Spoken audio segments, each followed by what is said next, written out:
कुछ दिन पहले की बात है। मैं क्लासेस के बाद अपनी ड्यूटी में ही था।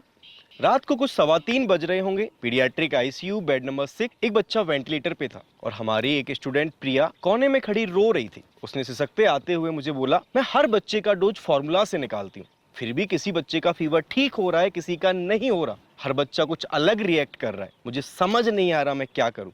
मैंने उसे कहा, हर एक पेशेंट यूनिक होता है, ये जो किताबी फॉर्मूला है वो सब बच्चों पर एक जैसे अप्लाई नहीं होते।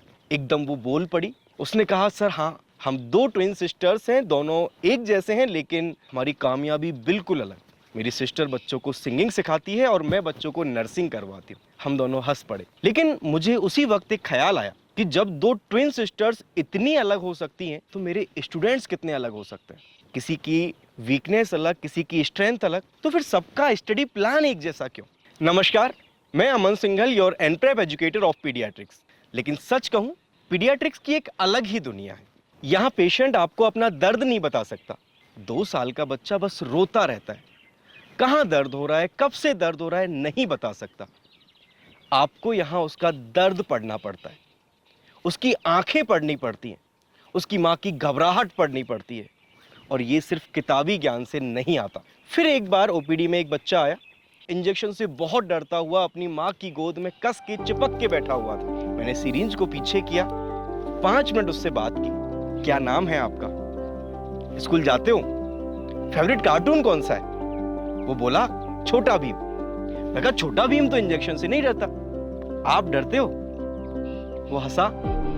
इंजेक्शन लग गया, पता भी नहीं चला। उसकी माँ ने जाते हुए मुड़ के देखा और कहा, भैया आपने आज केवल इंजेक्शन नहीं लगाया, आपने मेरे बच्चे का इंजेक्शन से डर ही भगा दिया। उस वक्त मुझे एक बात समझ आई कि पीडियाट्रिक नर्सिंग में हम केवल बच्चे का इलाज नहीं करते, हम उस बच्चे का भरोसा बनाते हैं। एक बार जब बच्चे का भरोसा हॉस्पिटल से बन गया ना, तो वो जीवन भर नहीं डरेगा। लेकिन एक बात और है, पिकू में चाहे जितने बच्चे हों, एक जैसा कोई नहीं। किसी को डेंगू है, किसी को मलेरिया, तो किसी को फेब्राइल सीजन, किसी की डोज 10 ml तो किसी की 2.5 ml, किसी को कडल चाहिए तो किसी को स्पेस। एक की माँ काम है और दूसरे की माँ हर 10 मिनट में सवाल पूछ रही है। पीडियाट्रिक का यही रूल है, no two childrens are same.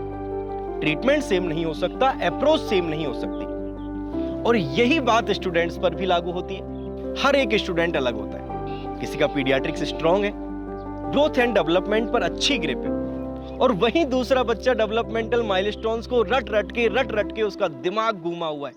पर सबको नॉट सेट निकालना है, सबको नर्सिंग ऑफिसर बनना है। फिर ये सिस्टम सब बच्चों के लिए एक जैसा ही क्यों? जैसे पिकू में हर बच्चे का ट्रीटमेंट अलग होता है, वैसे ही हर एक स्टूडेंट का स्टडी प्लान अलग होना चाहिए। लेकिन ये किसी ने सोचा ही नहीं।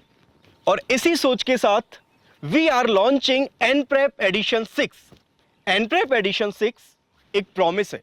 प्रॉमिस ये कि सिस्टम में फिट होने की जगह अब सिस्टम आपके अकॉर्डिंग बनेगा।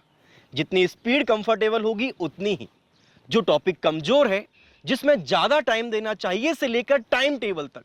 जो बच्चा ड्यूटी के बाद पढ़ाई करता है उसके लिए प्लान अलग। जो बच्चा घर की परिस्थितियों के बीच में रह के पढ़ाई करता है उसके लिए प्लान अलग। जो बच्चा कॉलेज में रह के टाइम निकाल के पढ़ाई करता है उसके लिए प्लान अलग। जब हर एक बच्चा अलग है तो स्केड्यूल भी अलग होगा। पूरा सिलेबस अपडेटेड है। नॉर्सेट के latest pattern, RRB, ESIC, state government exam सब कवर। और कंटेंट जहां आप आज हैं वहां से लेकर एग्जाम रेडी होने तक।